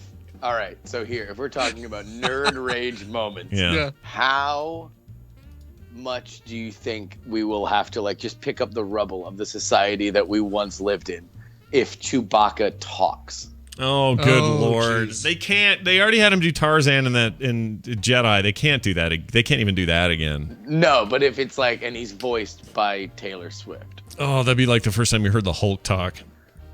That's bad. It's bad. Like, you don't want that. All right, Han, let's go. The Hulk does talk, though. The Hulk says Hulk smash. No, Hulk does now, even now, but they've done it right now. Like, it's very hard to even... Oh, you're talking about, like the old 60s cartoon freaked me out. Because when I read the comics, or when you know what, my real Hulk exposure was the TV show with Bill Bixby. Lou Ferrigno? Yeah, and he never talked. He just went, a lot. In fact, I have a sound clip somewhere. I'll find it. But, oh, here it is right here. It's Burping Hulk, I called it.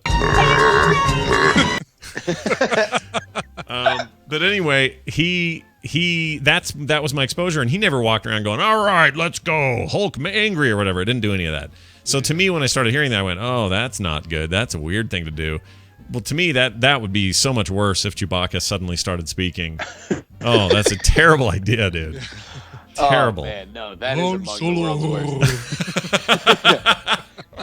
Because also the funny part is, like, if you were to subtitle that dialogue, like, so much of it is like technical flight talk, right? Yep. Like, because he's like, he would be like, oh, the thrusters are jammed.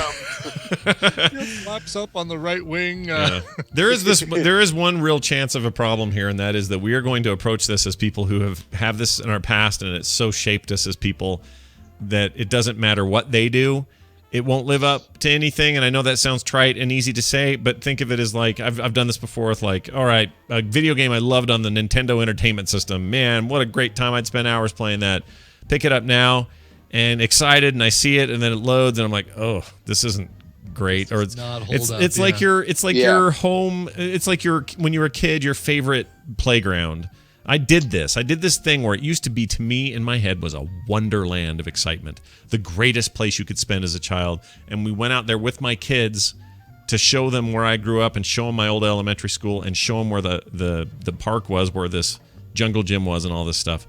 And it is terrible. It is small. It's pea gravel. It's awful. It's nothing like what I had in my head.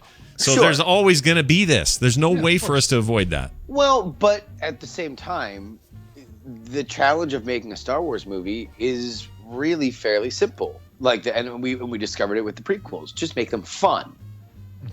Right. We would have forgiven a lot of what we kind of rightly vilify in the prequels if, A, the story was coherent, and B, if it were fun. Mm-hmm. Look at both Avengers movies.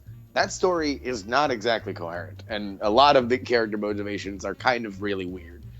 But it's so fun that nobody really bangs on it for it. Yeah, that's true. I mean, if it's... There were fun moments, like the second movie had a great chase scene, Obi-Wan and on his lizard? The bounty hunter on Coruscant, not on Coruscant, whatever the very first that downtown... Exactly, almost Chinatown kind of thing. Chinatown kind of chase. There were even parts of the Phantom Menace that I thought were like the saber stuff at the end was pretty good. And I am one of the few people that actually thinks the pod racers are kind of cool. It's how they kept having crappy dialogue, terrible race commentary, the stupid creatures trying to be funny and goofy during it. But the actual pod race and like Sam people trying to pick them off with guns while they're going around the bend, like there's some cool stuff. It's a cool idea. Yeah, some really cool ideas there. But then so poorly stitched together that it ends up being kind of worse than its whole. But in this case, I don't expect anything majorly bad, but I wonder if I'm going to get J.J. Abrams the way I got him in Star Trek, where I'm like, this is a great popcorn movie, but later going, it was a little empty though, wasn't it? You know what I mean? Mm-hmm.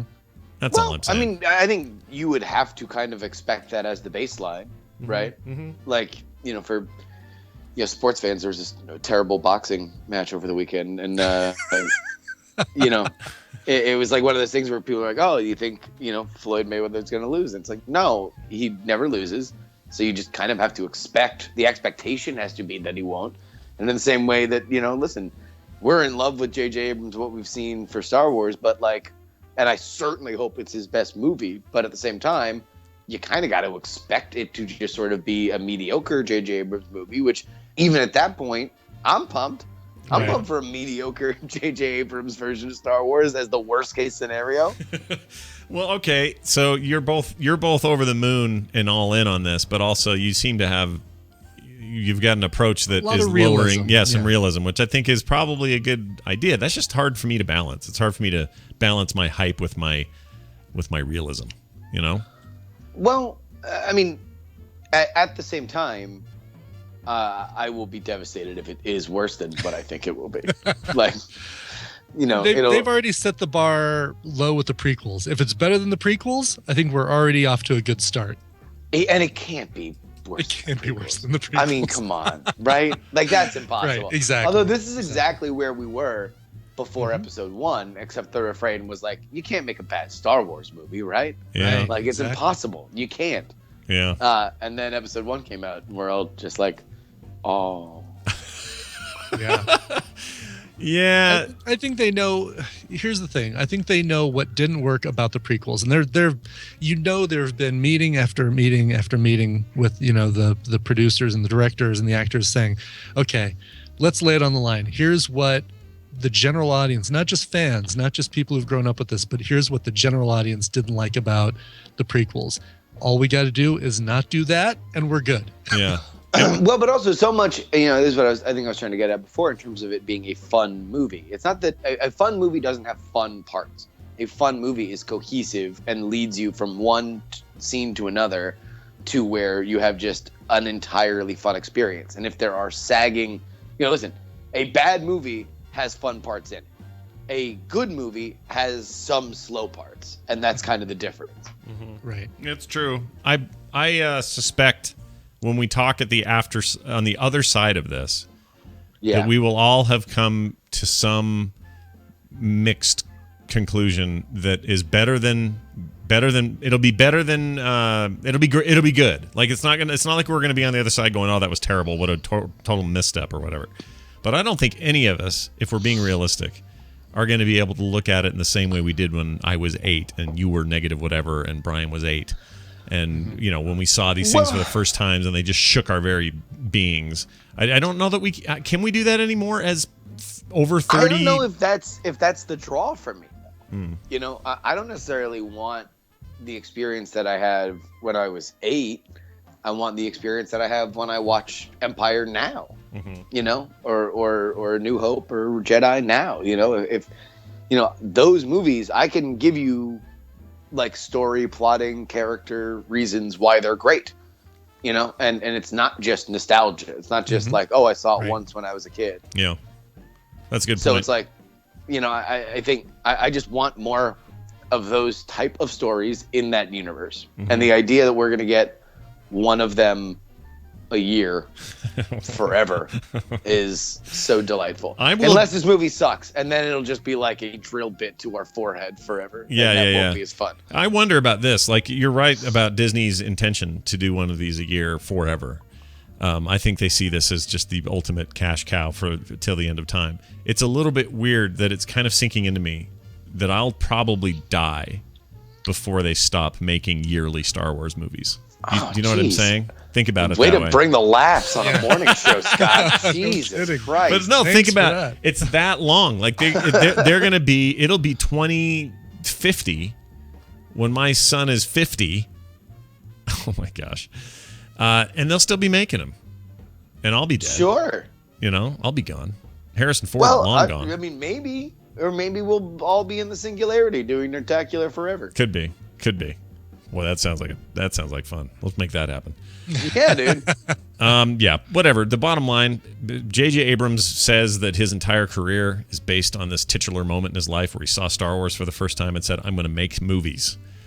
I feel like that's in our favor. Well, I mean, listen, this is a big moment for him, Yeah. As a director, he nails Star Wars. He is a legend forever. Yeah. right? Yeah. Not just a director, not just a guy, not just a well thought of person who created a great production company. He's a legend. But wasn't George Lucas a legend after Star Wars, but then did like Howard the Duck and Willow and other shit?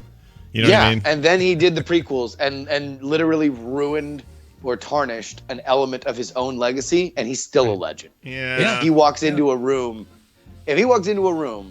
where you are, you would like to shake the hand and talk to George Lucas. Oh yeah. It's like he is like the office of the presidency. Like, you know how like people who hate the president, like, you know, if you meet the sitting president, even if you totally disagree with them politically, you kind of have to shake the hand of the man and get a picture, right? I guarantee you, if the new movie does well, a week later on some magazine cover, could be Time, could be Newsweek, Entertainment Weekly, whatever, is going to have a cover shot of J.J. Abrams with the headline "The Man Who Saved Star Wars." Yeah. Oh, that's probably guaranteed. Yeah. No, that's going to be the Fast Company cover the month Star Wars comes out. Yeah, and before anyone's they will probably it'll be pre-printed and not even public yet. They're assuming They do it like they do the Super Bowl. Yeah, they'll have but to with both teams. Yeah. The man who killed Star Wars and the man who saved Star Wars. Oh, that'd Which be cover a do great. we run with? Yeah. That'd be a great wired, double cover. Right. It's funny because George Lucas. It's funny you said you'd have to shake George Lucas's hand. The little side story from Eric Van Skyhawk, a big part of our community, told me the story once when he had to do some commercial spots. The Pepsi commercial, right? Yeah, the one with Yoda and Yeah. in the bar with somebody else, and I think maybe Chewbacca showed up. Yeah, he did because they had voiceover. Anyway, they had he had to work with Frank Oz in a room, and he has some cool like recordings he made of the recordings of that and all that stuff. And when they were there at the ranch, they were told emphatically and very carefully by the people who are taking them through, if you see George, do not make eye contact with him. Like told him absolutely do not make eye contact with George Lucas, or you'll be escorted out of the out of Skywalker Ranch. Premises. So that makes me wonder just how Well, where we're at. Where's he at? You know, like where's his head? I don't know. Howard Hughes I think- level Yeah. paranoia kind of thing. Sure. You know, you never know how much of that is just kind of the culture around it, and you know, it might be a manager who doesn't want to get yelled at if they disturb George. And also, it's like that dude like lives there, right? Like, you know, he spends all of his time up there on that ranch, so it's like, you know, it would basically just be like, you know, setting house rules that, like, you know, if people were coming in and out of your house, like, you just kind of want, you know, some space, you know, to be able to operate. I get the feeling it's like brown M&Ms for the Van Halen concert thing. It was never about them being so picky that their M&Ms had to be brown and that was it. It was like an attention to detail thing. Yeah, it was like, let's see how well they do here. Let's see if they really stick to it. If they miss that detail, we know we don't like this crew or whatever. And I'm guessing it's like that. If these guys can do this one hardcore thing and not make eye contact, well, that means they're going to behave themselves generally. Like they're going to be good guests. So that's probably it. But I like to think he's crazy and in a room somewhere going, what am I going to do next for the, you know, I like, mean, he might, you know, but at the same time, it's like, look at how much he has actively looked to destroy the reason why we originally loved him. Yeah. And he can't. Yeah. Like that movie, that new movie's going to come out, and the George Lucas Reclamation Project will officially be underway. Like all of a sudden the narrative's going to change, where it's not like George Lucas ruined my childhood. It's like, hey, you want to know what? He's a legend, and you know, we're really happy that we have new Star Wars movies, and they wouldn't exist because of him, unless of him. So George Lucas is a pretty good guy, I guarantee you. Yeah. That'll totally happen. I'm watching this Roosevelt's documentary, and they're talking about how Teddy Roosevelt had these two very distinct opportunities to really change race relations in this country in like 1904. Yeah. And didn't. And it's interesting because they were moments that today, well, in any other time, would have been treated with a lot of vilification. He would have been really in trouble for having the views that he had for an otherwise extremely popular president. But everybody forgives Teddy Roosevelt for that. Because you can say, oh, it was a thing of his time, or everybody was kind of feeling that way. He had to toe the line, or look at all the other good he did. He's got all this National Preserve stuff, and he did things for the common man that no other Republican's ever done, and blah, blah, blah, blah. It's like that in a way. It's like people are going to get to a point where we're done hating on George Lucas, and we're to a point where we're now propping him up as... And if we have good Star Wars movies, that will come to pass. That's the key. That's the key. They got to be good. Hey, real quick thing. Yeah. You're watching that Roosevelt's documentary? It's really good. Love it. It's really good. Theodore Roosevelt and William Howard Taft, the Biggie and Tupac of American presidents. I'm just saying. Look it up. That's pretty good. Look it up. That's pretty good. Wait, who's Biggie, though? Who do you think? Well,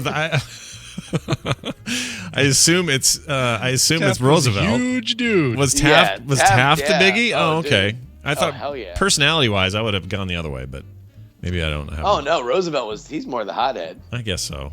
Yeah, it's a great documentary. Ken Burns at his best. People should totally watch it.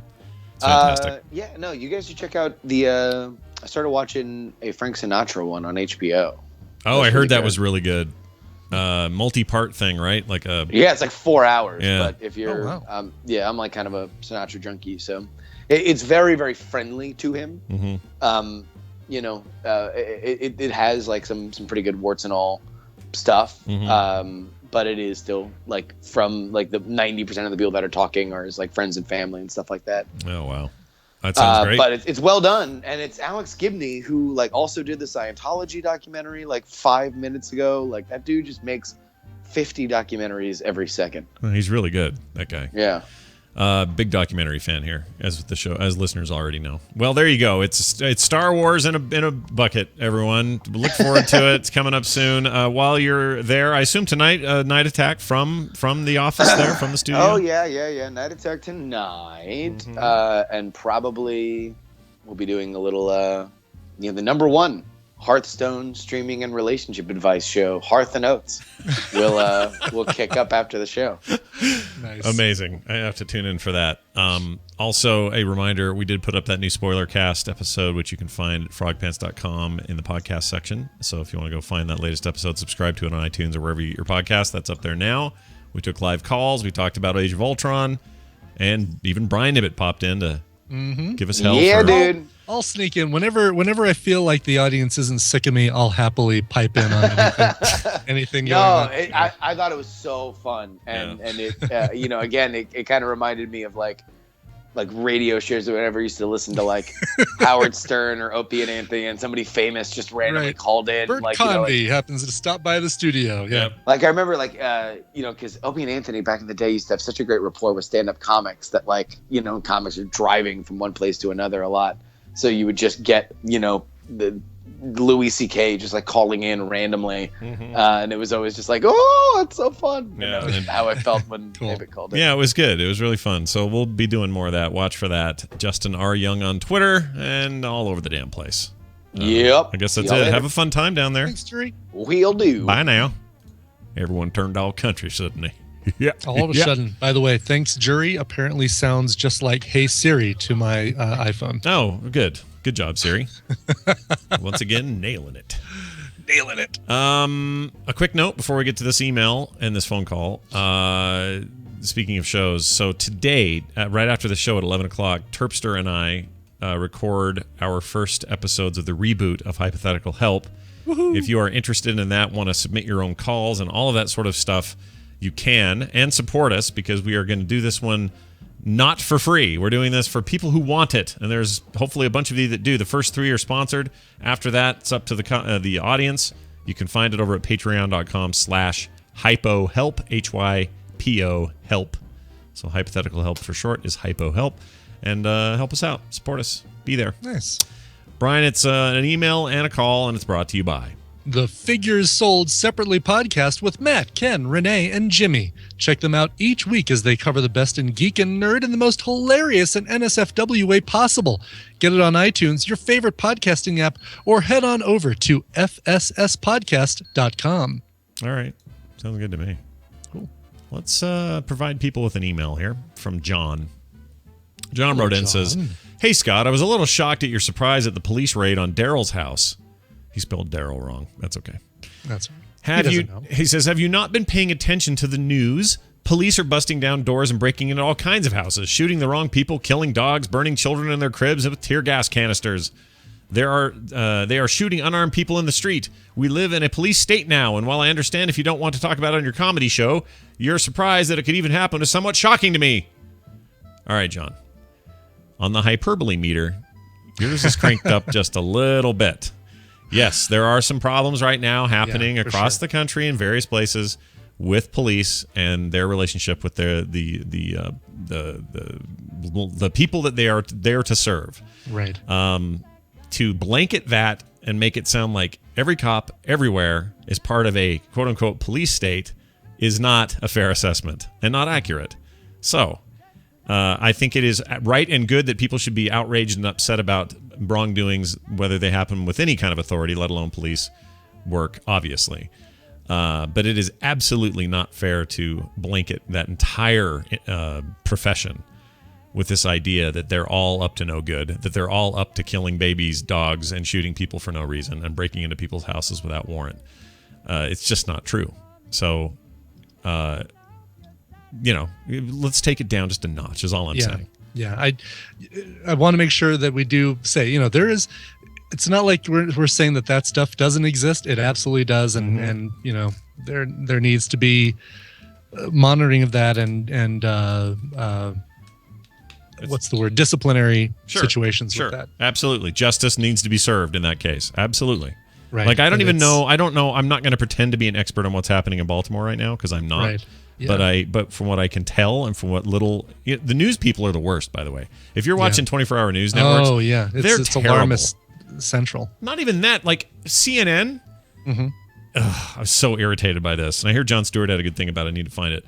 But Wolf Blitzer says on the air, this is unlike anything we've seen in a U.S. city and who knows how long. This is a very unusual thing to see all this rioting. I mean, it just doesn't happen in Americans. Were you here last year? The number one story was the whole Missouri thing. You big, giant, furry idiot.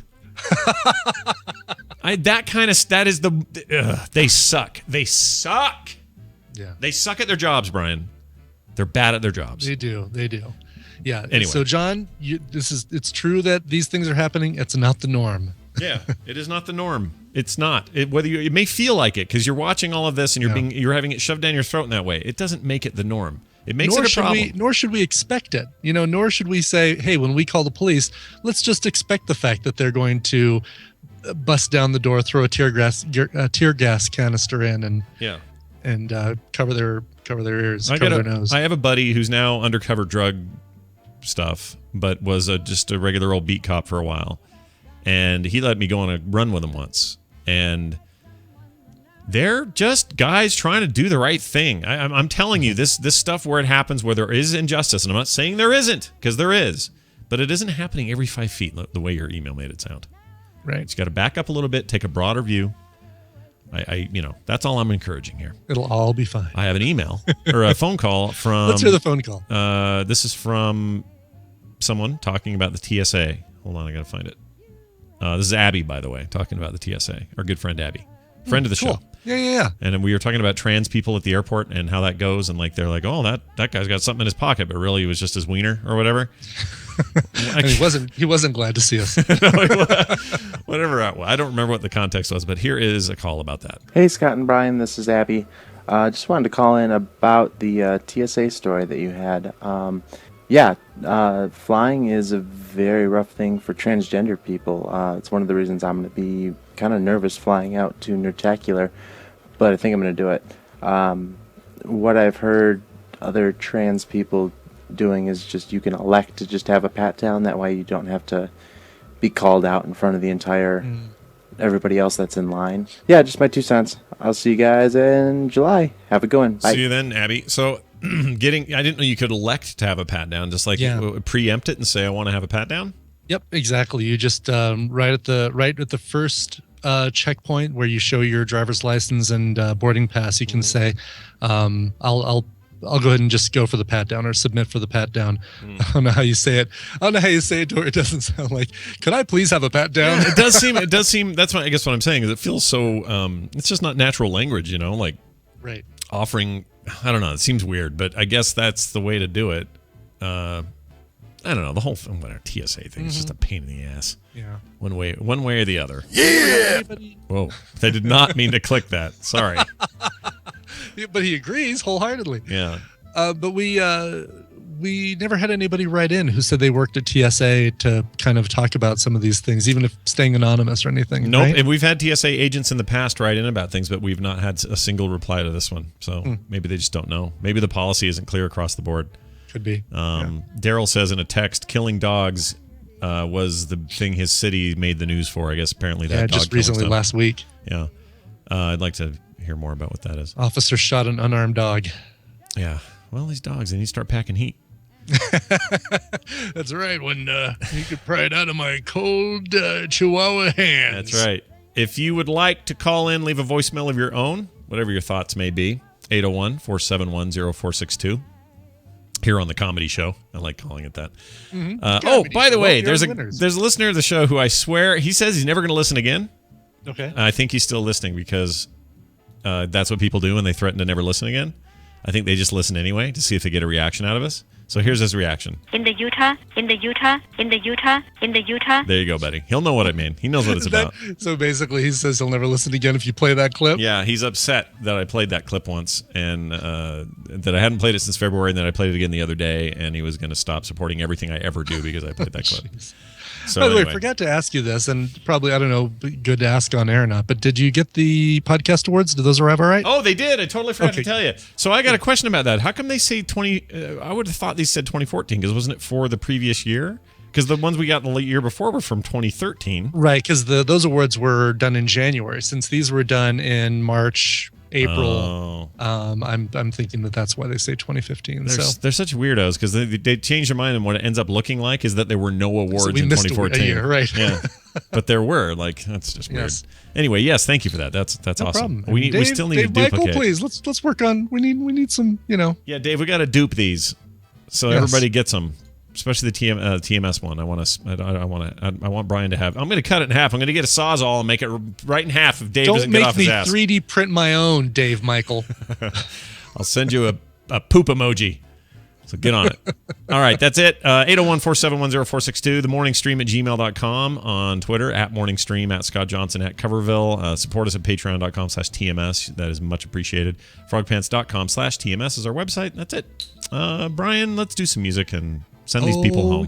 Okay. Send them packing. Good morning, Sangria and Bacardi. To celebrate Cinco de Mayo, I figured it'd be appropriate to request a song from one of the most underrated bands, in my opinion, Gogol Bordello. For those planning to imbibe on some margaritas tonight, this is a love song to everyone's favorite vice. I'm not sure if anyone has covered the song, but Gogol Bordello has done quite a few different versions of the same track, so please feel free to pick your favorite. Love the show, though. Xander from Colombia. Okay. So I decided this would be a good pairing with the Chris Cornell track, since that wasn't really a true cover. It was just an artist's reinterpretation, acoustic reinterpretation of their own song. This one falls into the same category because Gogol Bordello has released, from what I was able to find, about 4 different versions in different styles of this song. Some of them fast, some of them slow. This is a good live BBC acoustic version of the song Alcohol by Gogol Bordello, which this is, for me, this was the version to pick. This came out in 2009. It's live from Axis Mundi, and it's Gogol Bordello and Alcohol. Axis Mundi. We'll be back tomorrow. Nicole, Tom, and all the rest of the Wednesday madness. Thanks, everybody, for being here. We'll see you then.